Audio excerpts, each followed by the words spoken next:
Hey everyone, welcome to the 471st episode of Just Shoot It, a podcast about filmmaking, screenwriting, and directing. This episode is brought to you by patron Mike Slane, who we just saw at an event. It was very nice seeing him. You bought me a beer. Thanks, Mike. Thanks, Mike.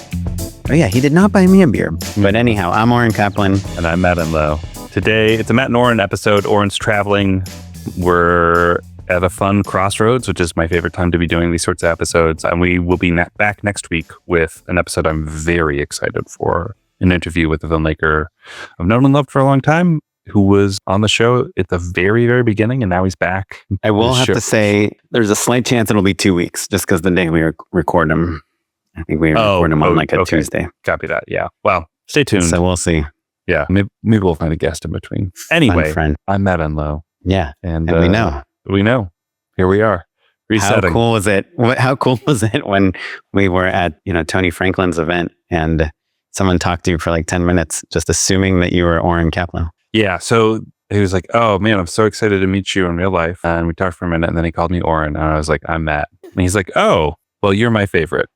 Yeah, with extra sarcasm. Yeah, it was very, very funny because people who listen to this show casually, God bless your souls, may not know that Oren often gets recognized out in the real world, and I very rarely do. So it was very funny to be recognized, but then mistaken for Oren is like a perfect. It's a little on the nose. It's so writerly that scenario. Yeah, I think there's 3 reasons I get recognized more than you. Number 1 is I wear the Just Shoot It podcast hat a lot. Yep. So people, like, if people might suspect that I'm me, I'm giving them. And yeah. Number 2, I think I have like a stranger voice. A more distinct voice, yeah. Recognizable voice. Yeah, definitely. Than you. And then number 3, and you're going to hard disagree with this, but you're just going to have to accept that you're wrong, is I think I'm like very open to being recognized by people for the podcast. I fully disagree with that. Yeah, you love getting recognized. You are more out and about and like, here I am. Yes, it's Oren from the podcast. Yeah, I'm like seeking it, and I feel like you're not seeking it. Yeah. I'm. It's not that I don't like it, but I think you do give off like that energy of like, yes, it's me from the podcast, and I'm more like, talk to me. Like, yeah, you got me. I am from the podcast. Please show me your reel. Yeah, we talked about this book, right? The Science of Luck. Did we ever talk about this book? Probably like 10 years ago. Yeah, probably. It's this book about how some people are really lucky and some people aren't. And how could that even be? How could there even be a science to this? And they did all these interesting experiments. And one of them is they would say like, hey, we're doing a little survey. Can you come meet us at like La Cienega and Sunset Boulevard? And people would go there. And then when they'd get there, they'd call them and they'd say, oh, I'm sorry. It's, DeLong Prix and Sunset Boulevard. Can you just walk down a couple blocks? And they would put a $20 bill on the sidewalk. Mm-hmm. They would plant it somewhere so that as they're walking to this next meeting, they would have the chance of being lucky and finding a $20 bill. And they had surveyed these people ahead of time before this in-person interview to ask if they considered themselves lucky or not. And it was like statistically significant that the people that considered themselves to be lucky would find the $20, and the people that didn't, that thought they were unlucky, didn't find it. I mean, of course, there were some exceptions, but in general, you're saying there's confirmation bias to luck, basically. Yes, like exactly. If you consider yourself one way or the other, then that's how it goes. Well, that there's a little bit of a science, like, a social science to it, in that people that tend to be lucky are open. They're looking for good things to happen to them, and people that tend to be unlucky are looking for bad things to happen to them. And so the people who are just like, ooh, what great things can happen? Let's look around the world. Well, there's a $20 bill. And then the people that are like, nothing good ever happens to me, are just like, staring at their phone. Doom scrolling on their way down the block. No doubt. It makes me think of, there's a similar sort of thing. They tested like popularity in high schools, and they did find a trend. Lost that. Sure. So you think that the aspects of a person that are going to determine popularity or not are going to be like wealth or looks or intellect or something like that. Cheerleading ability. Yeah. Well, exactly. Like ability. Athletic ability, all that stuff. None of that stuff actually matters. The thing that they found that makes someone well liked amongst their peers is how many people that person likes. So the more people you like, the more people like you. Yeah, 100%. If you're just like saying hi to people, if you're just like a people person, if you just like people and find excuses to like people, then of course that's reciprocated. Yeah. And I mean, I it's the think same thing that as is how right? Hollywood works, right? Too? 100%. Yeah. It's like the more people you know, because you go out of your way to talk to them and network with them, the more people will know you. Yeah. And when someone says like, oh, hey, you know, I'm going to work with this director named Matt Enlow. And someone's like, oh, I know Matt Enlow. Yeah. His co-host on the podcast is amazing. Yeah. He's so nice to me. Yeah. What's funny about that is it's only in comparison to you. I feel like people, especially at Ellen, I would run into people because we'd be on location all the time. And Jeannie, the Ellen's co-host, who is a famous person, right, would always give me a hard time about how I knew everybody.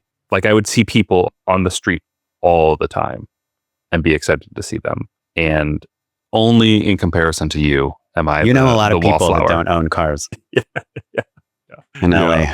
Yeah. I think there was one day where we were shooting next to a casting office and like half the actors, I was like, hey, how are you? You know, especially I was like still doing College Humor stuff at the time. So hey, like, sorry we didn't cast you. Yeah. No. Anyway. So anyhow, if you see me on the street, please come up to me and say, what's up, Oren? I listen to the podcast. Literally, I could be in the middle of like changing my kid's diaper. I mean, they don't wear a diaper. I could be, if I seem incredibly busy in the middle of a meal, having an argument with my family, whatever, just come up and tell me what's up, and you'll make my day. Yeah. And if you see Matt, who he's like, no, I like it too. It's just in comparison. If you see Matt, come up to him and say, hey, I love your podcast, Oren. Do that, and it'll make me really take even happier. That would be very funny. That's really funny. Yeah, I like irony even more than I like being recognized, for sure. Validation. Yeah. Though I will say, and we'll get to this in just a minute, I shot a short over the weekend, and the DP I was producing, my wife was directing. The DP, who was Savannah the DP? Savannah Block, one of the founders and the main person behind Sandbox LA nowadays. She said she dropped my name, and it helped with some hookups. Like so what? That was nice. I don't know. Like She wasn't specific. Yeah. At Jenny's, they're like, that guy's bought so much ice cream here. I'll give you 2 scoops for the price of 1. Oh man. The ice cream makes me think of one other thing that I've meant to bring up on the podcast to you that you're going to give me a hard time on. And then I promise we're going to get to reveal in-depth topics. But I think this all kind of is part of it, headspace wise. I've been feeling generally pretty good lately. Like, I feel like, still tough for people, but I feel like everybody's like a little bit more optimistic, whatever. So I found myself, I was just leaving, this is probably like 2 or 3 weeks ago. I was leaving my kid.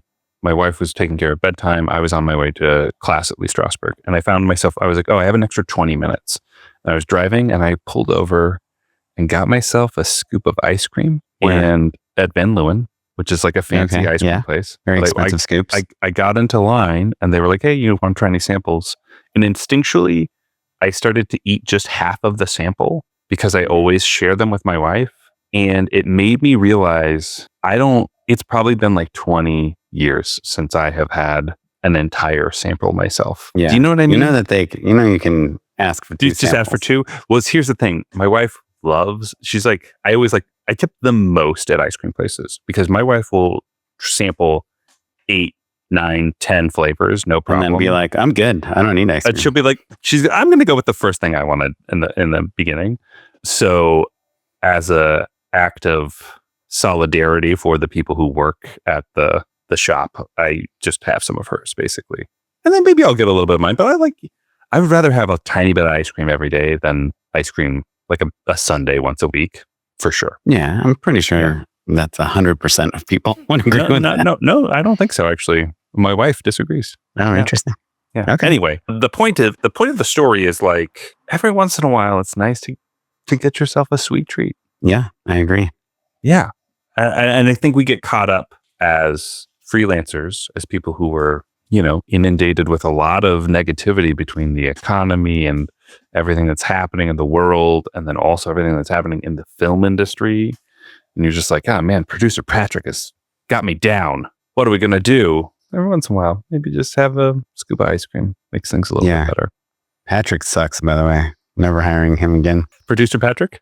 Yeah. Yeah. Yeah. I usually would save these for an unpaid endorsement, but do you know these Who chocolate bars? No. It's like HU. I feel like they're everywhere I'm going. They're like in every whatever place. But I just got this one. They gave me some snacks for my hotel room, and this cashew butter one, HU is the brand. The cashew butter one it's pretty really good.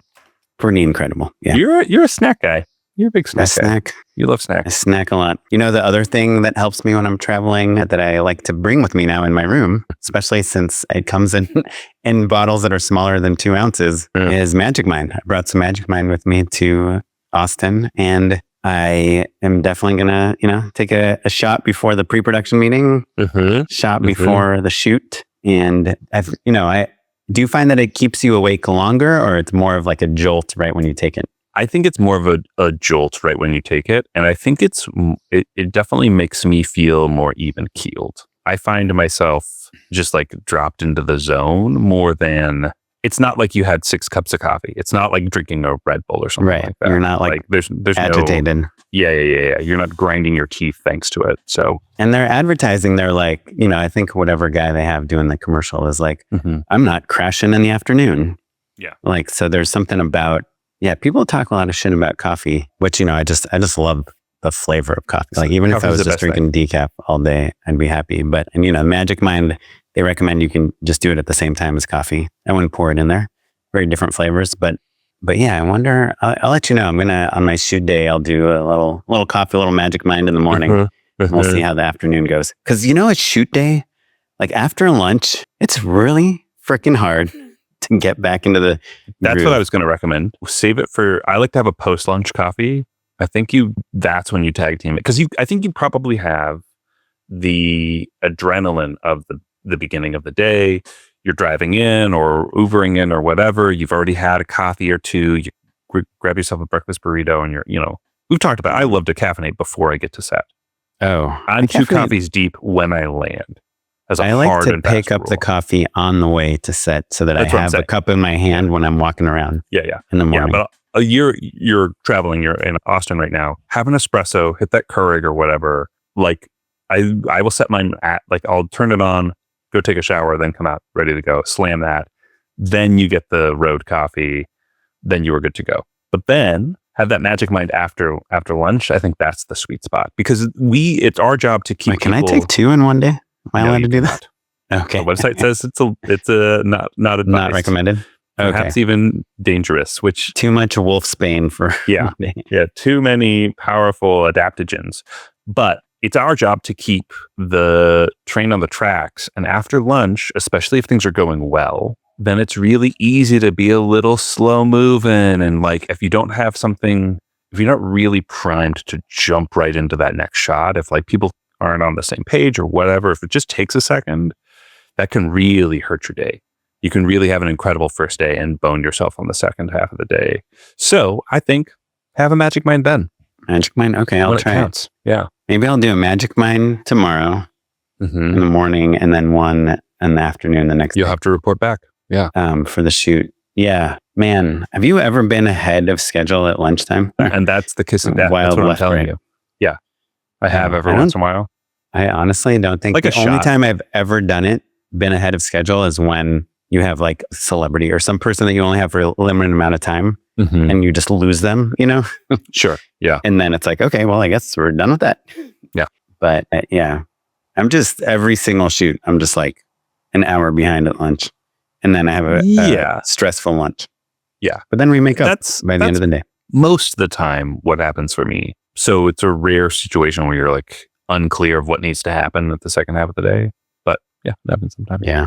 My shoot here is like insanely ambitious, which is, I need a new word because I just feel like I've been using this word ambitious for like 10 years whenever I look at any schedule. Overstuffed. Yeah. Well, yeah. There's a difference between ambitious and out of touch.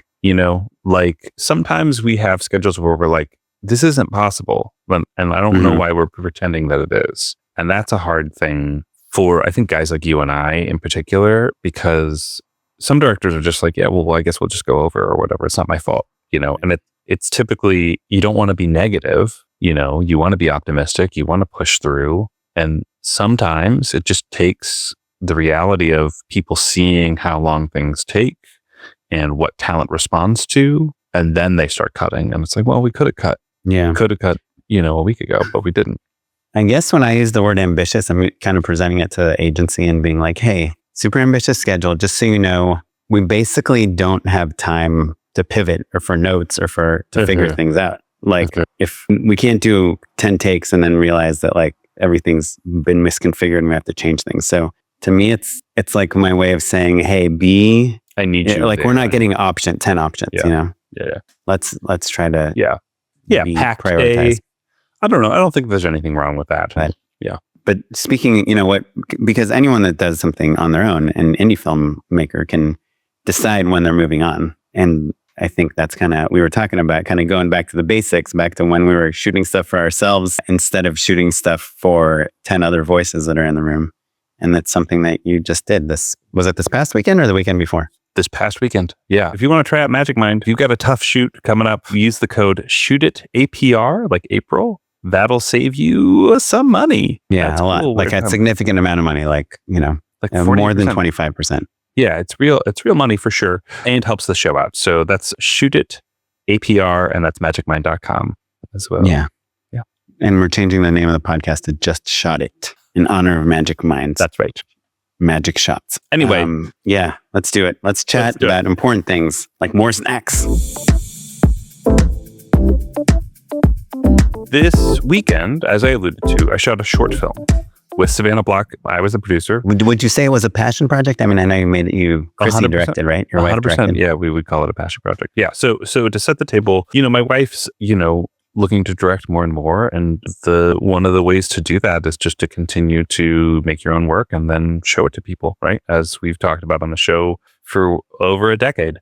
And so, you know, I have always been kind of working towards picking up a little bit of gear here and a little bit of, you know, a table there and all that in the effort of making it easy, lowering the barrier to entry on just shooting something over the weekend. And you're talking about like camera gear and lighting gear, lighting gear, and also like more, I realized the kind of infrastructure production gear is really nice. Right. Like you just like buy a new walkie every couple months. I buy like some folding chairs or like a pop-up tent or, you know, I love those like 6-foot plastic tables. Yeah. You know, I truly love them. How many do you have? I have 3. Wow. I have 18 feet of table. I have 18 feet of table. And I honestly, I'd be happy to get another one. Here's why. That stuff overlaps with entertaining very easily. So the difference between feeding a crew and hosting a pizza party, you still need tables, right? And so my wife and I like to have people over. We like to watch movies in the backyard, all that stuff. So it's an easy purchase for us. Now we got that Costco membership. We're getting real suburban. Yeah, real suburban pizza parties and film productions. And so what was this? What was the shoot? Yeah, so it was a single day shoot, and it was a friend. A short film. The filmmaker friend of ours had written the short. My wife was in a writers group with her, and they were just kind of like looking to do things together. And essentially, it's like a single conversation with like some strong comedic elements and kind of like a feminist undertone. And so, are we allowed to say the name of it?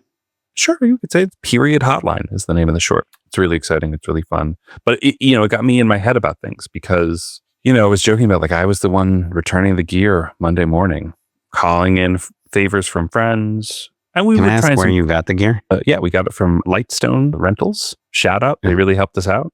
It's like a lighting and grip rental place? Mm-hmm. Yeah, not too far from the location. The DP, I think it's her main shop, basically. Oh, cool. So did they hooked her up because she gets some business? Yeah. I don't even know the key. Yeah. She runs from them all the time.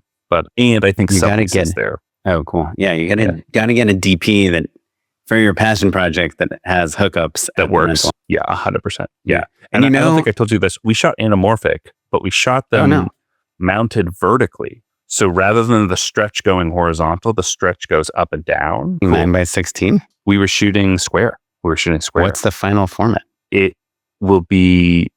a lot of split screen. So it'll be like 2x1, basically. But you were shooting square with the anamorphic lenses sideways? Mm-hmm. So that you can squeeze more vertically? It's more about the behavior of the lens than it is about getting more space.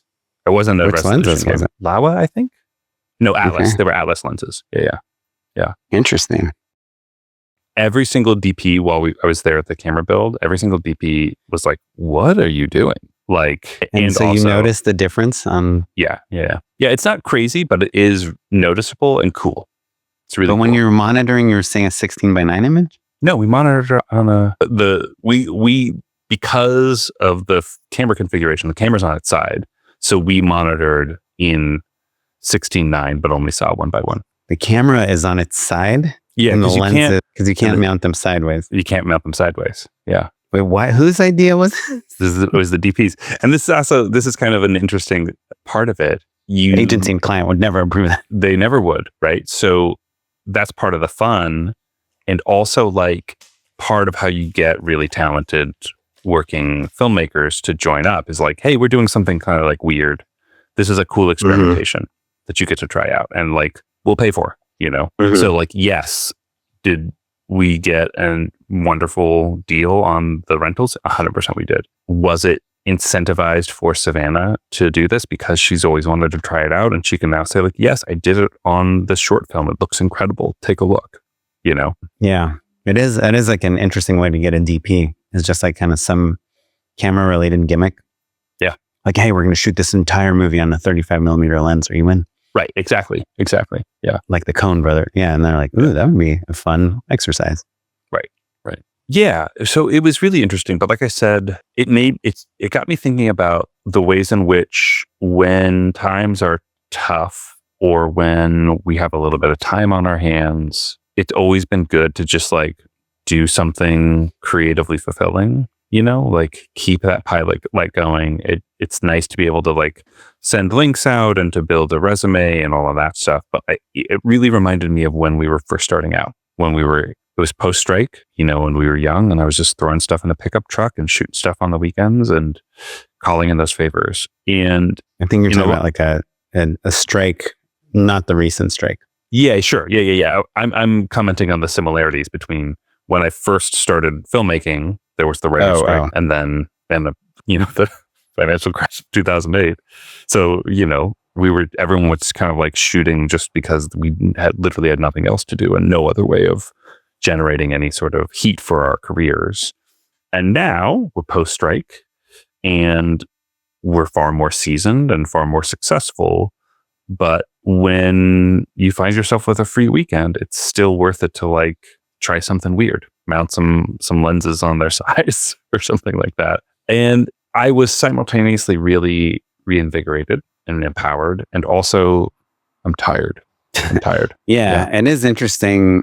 I saw on Instagram that Chrissy had directed this short, and I think I saw you in the background of a behind the scenes photo. And then Tom Morris, our friend, also just sent me a short that he just directed.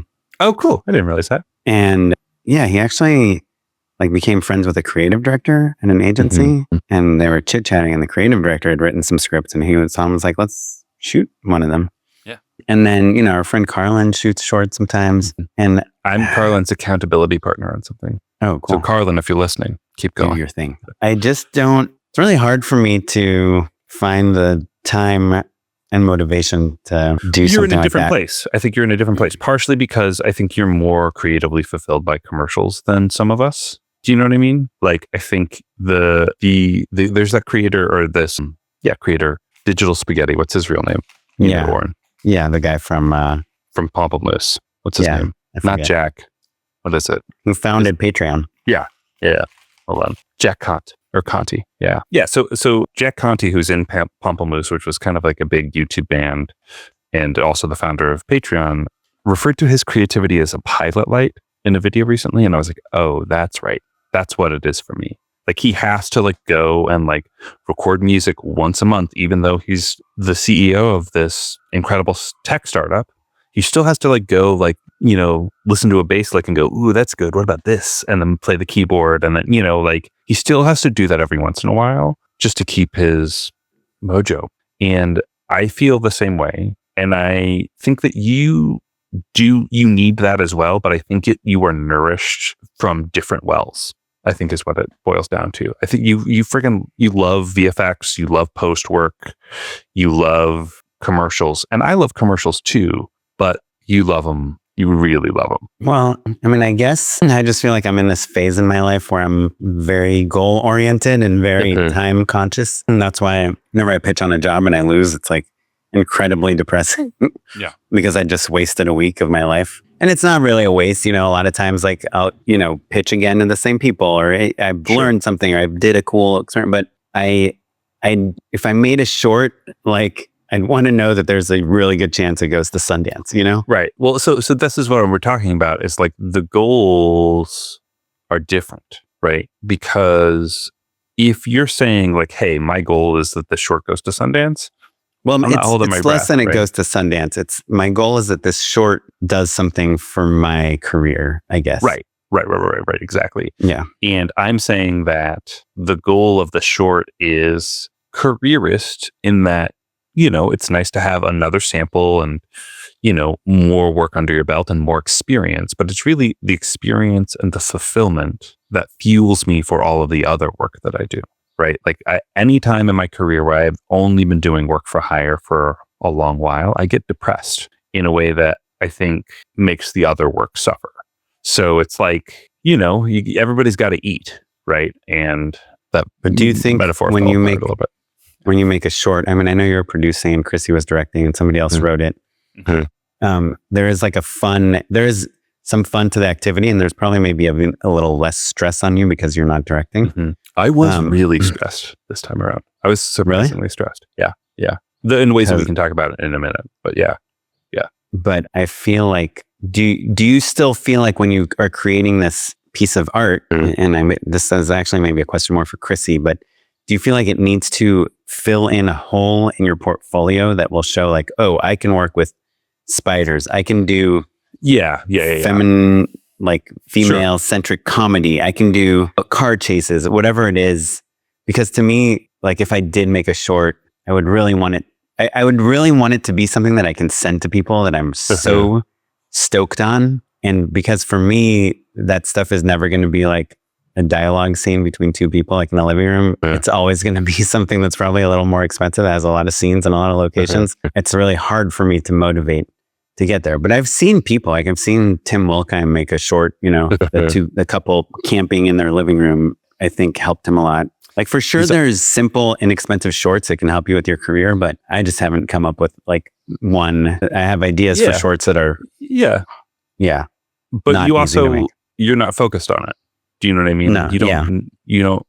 You could, if you like sat down and said, okay, I'm gonna figure it out, and this is how we're gonna make it work. But the reason that you're not doing it is because other things help your career more, right? Yeah. Essentially, right? Like the pay, like if you're creatively satisfied and financially satisfied by traveling to Austin to shoot a cool commercial, or to Vancouver to shoot a cool commercial, or wherever, then why bother, right?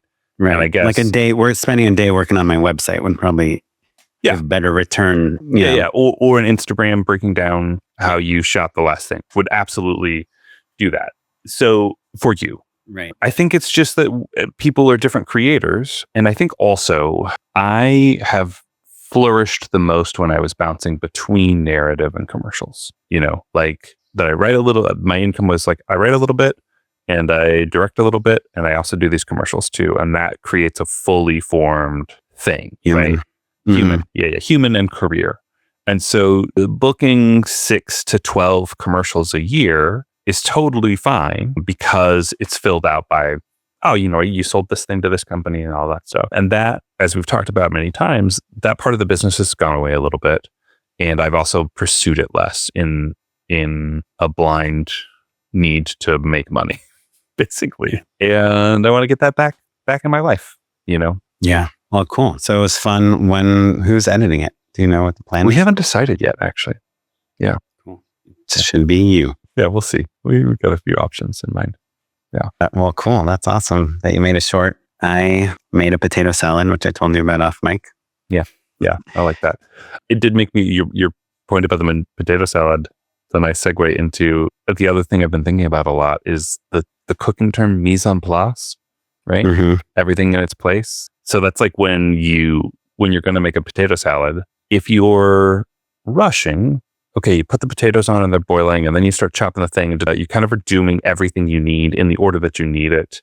as things are cooking. And so you're not keeping an eye on like, oh, are these potatoes are a little overdone, or I forgot to salt the water, or like I could have more finely chopped the chives, but I didn't. And like I'm eyeballing the relish and all of that stuff. Mise en place is the idea of you get everything in its place before you start cooking, right? So you've diced everything, you pre-measured everything. It's in its own little container if you need it, or sometimes I'll put them in the same container if they all go into the same pan at the same time or whatever. And it does take a level of organization and thoughtfulness, and it makes cooking so much more enjoyable, right? Yeah. Just 1,000 times more enjoyable. Especially if you're not, I mean, you cook, I think, more than me, but especially someone like me, that to me, if you were like, hey, mince this garlic or whatever, I don't know if it's going to take me 30 seconds or 5 minutes, which is a huge difference in cooking time. Sure. Yeah. Because you've got 3 minutes on whatever sauce you're making or reducing or whatever. Yeah. Oh, yeah. Especially when it's your first time doing a recipe. Yeah. But I think that philosophy, that idea, I think does apply to filmmaking as well. And I think commercial directors have the indulgence of prep, right? We're shooting a handful of 30-second short films and are forced to walk a team of people through every minute detail. Your PPM is the mise en place, and creatively speaking, right? Right. The storyboards, you've picked out wardrobe, you have your locations, you have your schedule of how all these pieces are going to come together. Yeah, that's a whole thing. Artwork. When you are doing the work just for yourself, there's no PPM unless you decide to have one to yourself. There's the night before, right? Is the closest thing. Did you guys do a table read or anything? I don't believe so. No. I think that Chrissy has like read it in group, like in a writer's group before, but I was not a part of any table read. No. Yeah. When I was doing more narrative stuff, we would do like a table read, and then I would send out a big email that was like, this is what I'm thinking for art. This is what I'm thinking for wardrobe. This is what I'm thinking for locations. And I'd CC'd everyone. But I heard this thing about Dave Meyers. I don't remember if you and I were in the same conversation or not, but Adam Bricker told me about this, that he has a meeting with everyone, production designer, DP, producers, 80, like everyone. And by the way, I could totally be misremembering this, so don't mark my word on this. Sure. But it sounded awesome, where you just talk to everyone and you're like, okay, this is our plan. Throw out some ideas. What do you think? How do we make art cooler? How do we make the camera moves cooler? How do we make the locations cooler? And it's almost like this working session between all the creative heads. Departments. Cool. Yeah. And just like, awesome. Ooh, what a dream that would be, instead of just kind of fitting into our, like, okay, step 1, location, step 2, casting. And the locations and casting, they never talk to each other in the history of commercial making. But that's not in place of the PPM, is it? No, it's not just for the agency or the client. It's just a brainstorm. Yeah. I love that. Just for production. Yeah. Cool. And I love that. Because we were talking about, because Adam shot some stuff for him, Adam Bricker, has been a patron of the podcast. And he shoots a lot of really amazing things. Like he shot he's done like Taylor Swift music videos. He did Sabrina Carpenter's Espresso. He's shot this incredible Papa John's commercial Adam Bricker shot that Dave Meyers directed, that is just so wacky bananas all over the place. This montage of insanely cool pizza visuals. And I was like, how does one human come up with all that stuff, especially when they're as prolific as like Dave Meyers? And that's the answer. It's like, hey, you get everyone in a room and you talk about all the stuff. And here's what I'm going for. How do we plus it? Yeah. I love that. Wow. I know. There's so many things that I want to do with my career that are on my to-do list, and I just never do it. Like ever since we found out that Greta Gerwig puts the name tags, I'm like, that's it. Every shoot, everyone wears name tags. Oren, it's such a wonderful, beautiful idea that like name tags are just stuck to people's shoes the whole time. That's what happens. That's what I've done it a couple times, and you're just like, what? Shoot. It's just like, you need like a laminated lanyard or something like that. Yeah. Like, people get a little annoyed by it. And then I'm like, forget it. Just like, I don't want to be the person that's annoying everyone with my name tag thing. No, I think it's good. But yeah, there is a practicality to how you execute the name tag thing. I think this Dave Meyers idea is pretty achievable, actually. You're just like, hey, everyone, hey, department heads, we're all going to have a brainstorm meeting at this time. They're booked on the job, all that stuff. Yeah, I think that's feasible. There is a problem in commercials, especially where it's like you only get people for like a week or something. And by the time they start the job, you already need to have some answers ready for them. Yeah. But I could say, hey, we're going to book this person and just let them know when we book them that we want to have this brainstorming meeting. It's going to be a week before they technically start the job. Yeah. Are you available? Yes or no? Yeah. And then book them based on their availability. Yeah. Well, on that note, Oren, I'm not going to kludge a transition. No, I think there is I think there is an obvious transition here, right? Which is like what we're saying is that there's this value in like brainstorming with your with your peers, collaborators. Yeah. And but what if you sometimes can collaborate with every single person who's ever had a thought ever, who's ever collaborated? Yeah. Well, and every time you do, you just drink a bottle of water. Like every question you ask, you just drink a bottle of water. Or you just throw it away. Either way, that's a AI water consumption joke, Oren. Oh, because does AI take up a lot of water resources? Had you not heard that? Yeah, every query is essentially a bottle of water. I do not. Had you believe not heard that's that? True. I've never heard that.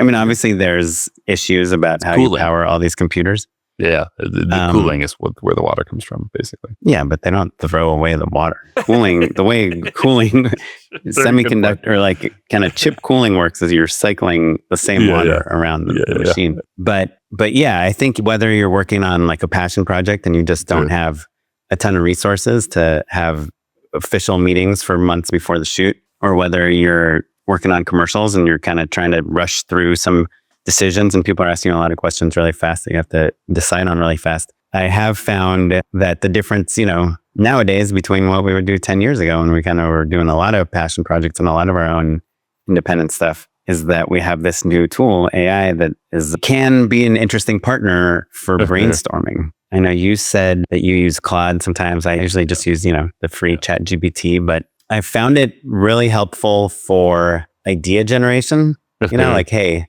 what are 10 funny things that like a person could do in their car while they're waiting for their date to come out or whatever on a first date, And usually it'll give me like pretty B- level things, but it'll just get kind of the synapses flowing. I have a hack actually that's not exactly, I don't think it's a one-to-one for what you're like, if you're trying to just think of like gags, it can be tricky if you're like, I need 10, 20 examples of somebody doing something funny in their car. You're going to get a lot of B- and maybe you rewrite something and get there.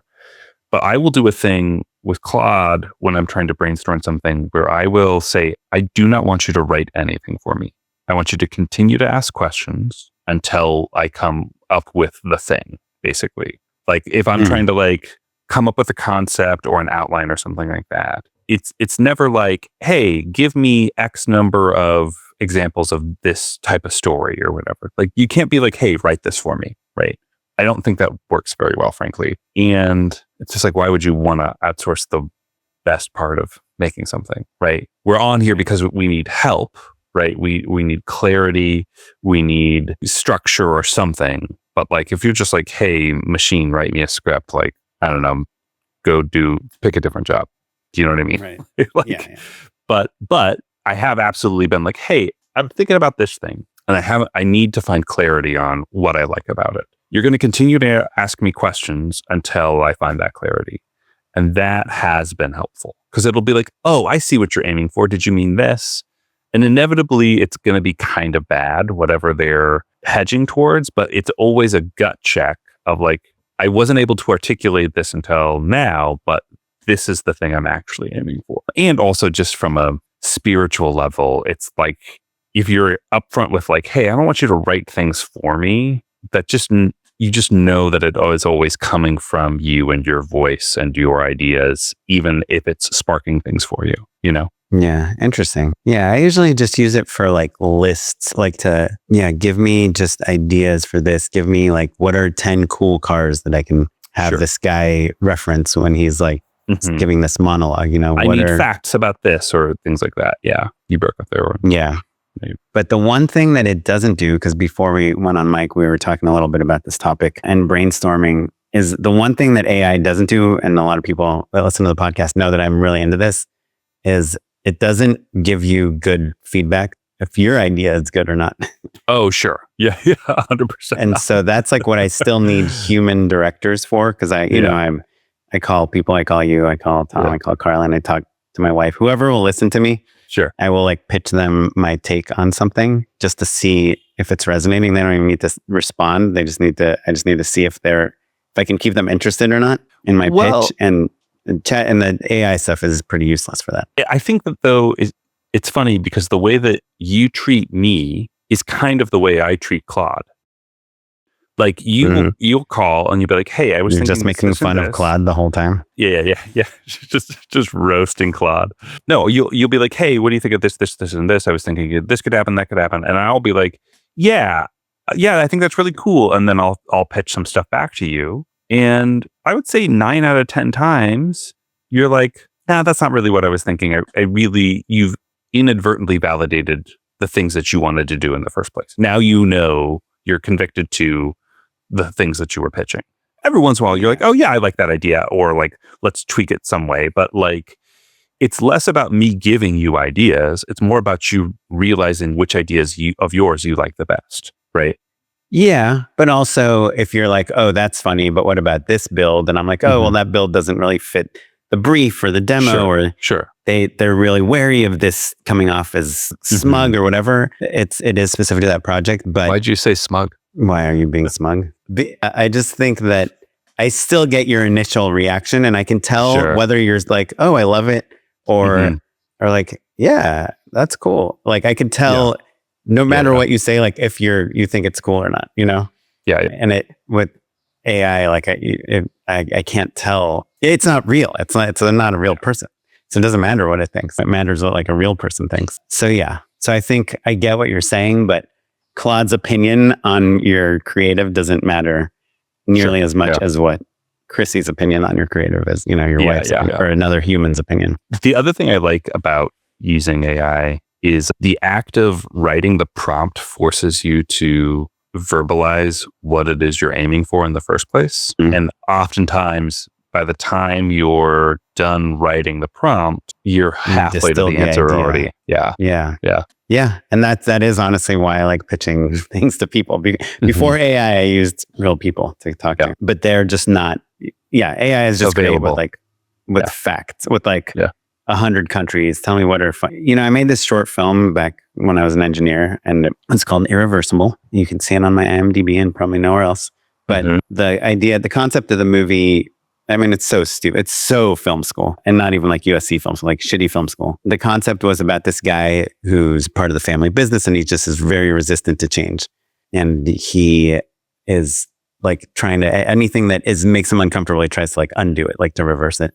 And the first half of the movie was going to play forward, and the second half of the movie plays in reverse. Sure. And I wanted to have, I thought it was so clever. This is pre-500 Days of Summer, too. It's worth saying for younger viewers. This is in like 2000. Yeah. I thought it would be so clever if I came up with some sentences that the main character could say in the first half, that when you reverse them, when you play the audio backwards, it would be different. It would have a different word, like you're looking for like palindromes or whatever. Is deer. Yeah, but it's different from a palindrome in that it's an audio reversal. Sure. Not a letter reversal, right? So it's race car would be rock. Sure. Roxair, right? So because I was an engineer, I wrote a program that would go through the dictionary. I found a phonetic dictionary, and I tried to I had it search the phonetic dictionary and all the words that when you reverse them line up with another word, right? So I did that, and then I ended up realizing there was like no real sentence. You're like, oh, this isn't very good. Like this is a very cool idea until you actually have to make it. Yeah. But I was so proud of myself for reversing an entire phonetic dictionary and finding the link ups. Nowadays with AI, you could just I could be like, hey, can you give me a list of can you come up with 10 sentences that sound like different sentences when reversed phonetically, and just give it to you all in 1 second. So those are the types of things that I think AI is so helpful for. You can kind of do, if you care about being clever at all in your filmmaking, it's real useful. I remember I used to watch those Edgar Wright films. I'm like, every single beat here is so clever. Like, in Shaun of the Dead, that opening monologue that they have at the bar that is basically describing what happens in every scene of the rest of the movie. Like you could write a screenplay and you could be like, hey, can you just write me a monologue that describes every scene in this movie in one sentence, but as it relates to not as if zombies haven't, attacked us yet?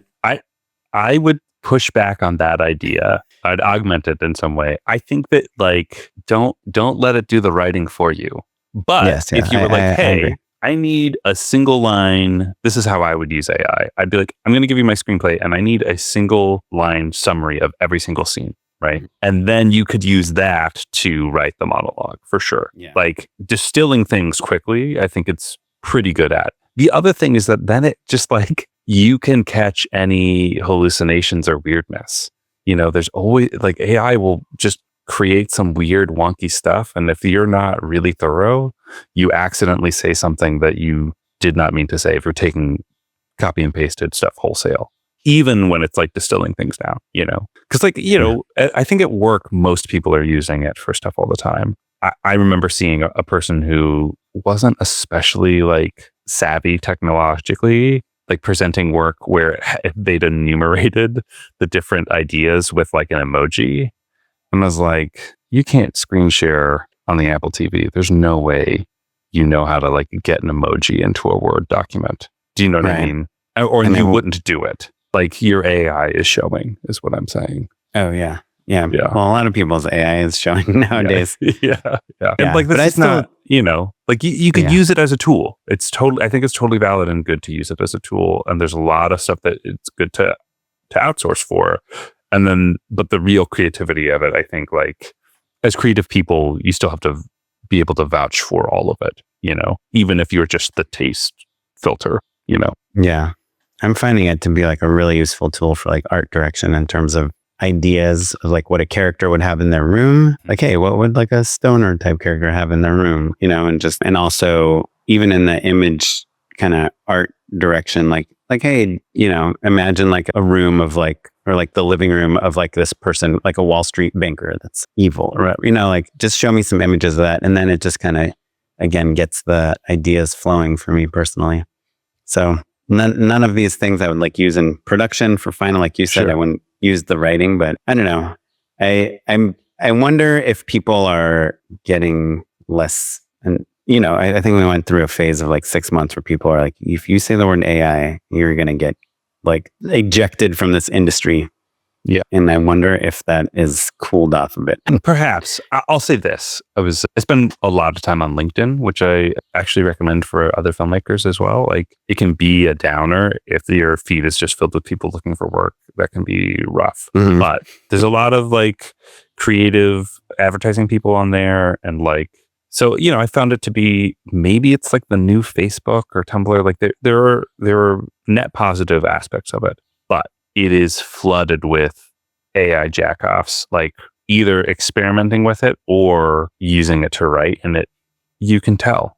And it's not, again, it's fine to use it as a tool, but if you let it replace your voice, then it just becomes this homogenous, bad slop, right?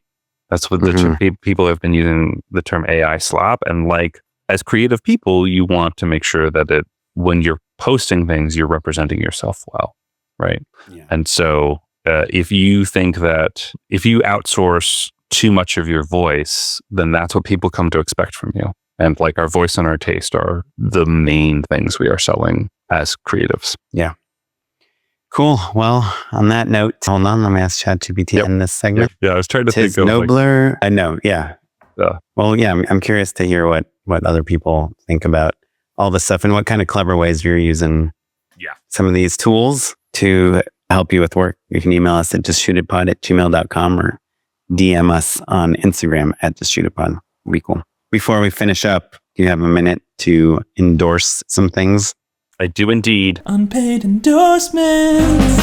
Since we were talking about cooking, I'm going to endorse a recipe that I really enjoyed lately. Oren, I assume you're not on foodie TikTok. So it's not going to ring a bell. The New York Times vodka sauce viral bean. It's great. It's basically just what if you put all of the good stuff of vodka sauce into some white cannellini beans, cook it, get it real goopy, real cheesy, go hard on that, really savory, really umami-y. And then you throw basically like an arugula salad on top. And it's great. And, not that bad for you. Better for you than vodka sauce on pasta, that's for sure. A lot of plant protein in there. It's delicious. And it's great as a leftover as well. So let me look up the actual name of the... And it's in the New York Times? Yeah, New York Times in the food section, and did go a little viral, But you have to be a member. You have to have a paid subscription to see the New York Times recipes. Well, you don't have to get on TikTok. Creamy, spicy tomato, beans, and greens is what it's called. And it's by Alexa Weibel. And listen, I'm going to endorse getting the cooking subscription to the New York Times as well, because it is great. Yeah. Cool. Okay. That's a good one. I will definitely check it out. For me, I had a list of travel tips I've been keeping. Okay. Yeah. I've been traveling a lot. And do you have a drink that you order when you're on an airplane and they're like, do you want anything to drink, sir? I will do a sparkling water or a ginger ale. What's a sparkling water? Like club soda? Like a club soda, yeah. So I have been like listening to what other people order and copying them. And my best drink that now is kind of my regular drink. I don't really drink a lot of alcohol on airplanes because it just dries me out. And I don't know. Also, you're traveling for work, so you're at the front of the plane, I'm assuming. Does that matter? It does matter because it's free, but also like you're the first person to get refills. And I have accidentally gotten too drunk on work airplanes. And you're just like, oh no, like I don't have to drive anywhere, but I don't need to be drunk right now. Like what? Like on like cheap red wine? Yeah. So if you don't know me personally, I'm like literally the person that would look for a flight, and if whatever is the down dirty cheapest flight possible to buy, that's a flight that Oren's most of my life. Like he's like, oh, I'm carrying a chicken for this flight. This is perfect. Yeah, I do some enemas for. I have drug muled a little bit just to get a good deal on a flight. Sure. Yeah. No, but I would, I'd go through. The flight's free. Yeah. I think I've maybe mentioned this, that I've flown to Las Vegas from LA through Portland once because I got an amazing deal. That's dumb. And I've, was airline agnostic and all that stuff. I've just always been, what's the cheapest way to, and like carry on all my luggage and all that stuff. Yeah. But so the DGA has this rule that you have to be flown at least business class. And most domestic carriers, most American airlines don't have business class anymore. They only have like comfort main, class or comfort or whatever, and first. So because of that, I just get flown first class everywhere, which is awesome. It's actually not that much more expensive. Like I used to think it's like $10,000 for international, and it's also a very different. It's a totally different thing. Yeah. And when I went to Thailand, they flew me international business, which was also, and it's like lay flat seats and you have your own pods and all this stuff. But domestic, so it's like free drinks basically the whole time. And I've learned this from my friend Grant that's been on our podcast, creator of Alone. You gotta pick an airline and just commit, like whatever your local airport hub is. Delta is like, is a hub in LA and Atlanta and Austin and a lot of cities. So I like only fly Delta, and I will take like some crappy flights to make sure I'm on Delta, but then it gets you status. And when you fly first, you get better status. And so now I'm kind of like super hooked up, like on every flight, like free luggage. I mean, they feed you on every flight, which is awesome. So I never check my bags, full stop. Yeah. Oh, well, if you've traveled for like 2 weeks, it's hard to fit like jackets and stuff in Toronto. Like, jackets. I'd wear the jacket. I'd wear 2 jackets with me for sure. Yeah. Now I've been like luggage. Yeah. Yeah. I didn't check for years, but now I don't really mind it, because when you're flying, if you have good status and stuff, your luggage comes out like first, and it's still like with pre-check, and I have global entry and all this junk now. And so the other tip, this seems like when I heard people doing this, I thought it was the biggest waste of money of all time. But there's like this American Express, the Delta, the American Express Reserve card, the Delta one. If you get that credit card, you get miles like when you're using it, and it helps you build status, which just means you get to like get on the plane first. You get to be late. Nothing takes any time. You get to go in all the special lines, but also you get to go into the lounges, right? It's just like, if you just have that card, you get to go into like any Delta Sky Club. And so you save so much money by eating at the Sky Club. Oh, sure. So is the food comped at the Sky Club? Yeah, you just go in. It's like a buffet at every Sky Club. Oh, I was in interesting. Detroit. They have 5 Sky Club. It's Yeah. bonkers. So yeah, you go in. It's free food, free drinks. Most of them have alcohol too, which I don't really partake in, but free coffee. So like even at this $6 Nice. Starbucks you would have bought at the airport, you now get for free. And also if you have like a 2-hour layover, it's not a big deal. Like you can work there. They have like those like meeting pods where like you close the door and have like a conference call. I mean, it's insane. So obviously my tip is, because I traveled for like my whole life. My dad lives in Tel Aviv, and it's only like now in my incredibly late 20s that I've learned that I should choose an airline and choose to actually Yuki Noguchi is the one that told me like, oh yeah, every time I fly anywhere, I just sign up for their program and get the miles. But like, if you can really commit. So anyhow, I never got to this actually, because I live much closer to the Burbank airport than you do. It's like the Burbank airport is 10 minutes you away. can walk there. I mean, I kind of could with my my carry-on, but it basically is just a Southwest hub. And so Southwest has been pretty convenient for me because I basically live and travel to the Southwest for the most part. But then any East Coast flights or anything further east basically kind of isn't really a great plan. Yeah. Would you say I focus on Southwest or? Yeah. It's a good question. My Kara has a Southwest credit card. So I see. She gets us a lot of free flights, and now I do too. And a lot of times we'll fly Southwest in one direction and Delta in the other direction. So we can use her free tickets. And then because I have the status, I get like these free upgrades. I've been upgraded to first twice this year for free, a main cabin ticket. So yeah, so we kind of try to do that. Like I think you and Chrissy should kind of split up and build your own. Because the annoying thing is if you buy 10 airline tickets, you only get credit for the one that your name is on. Oh, interesting. So if you are a couple, it pays to each have your own. You're getting your own status, and your own miles. So it's nice to split it up to 2 different airlines, from my experience. Anyhow, I never got to my drink that I now order, which is very similar to yours, but club soda with ice and a splash of cranberry. And it's like just so delicious. It's something that you never order anywhere else because who happens to have like soda and cranberry, juice? And cranberry juice it's like tomato juice, like one of those things that is on every airplane, but not airplane drink in a lot of other places. But it's delicious. It's like a spindrift or something. Flight attendants, just give us a can. Just give me a can. I'm like, I don't want this dinky cup. I like the cups with the ice, and you get to chew on the ice for a while. I like it. People are gonna spill it on you. You have to throw it away. That's just give me. I don't need I'm gonna want a refill. Yeah, I mean, sure. It's like 4 ounces of fluid. 2 other very quick and insanely obvious tips. Yeah. One is AirTag your bag. It's amazing.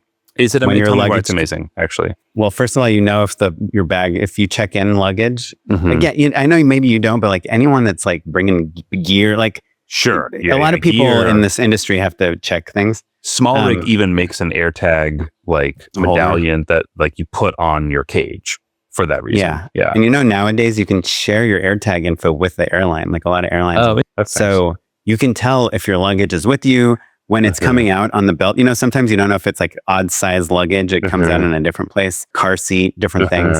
So you can just tell where everything is. You can tell literally where on the belt it is because you hit find, and it'll give you a warning, like, hey, your luggage is no longer with you.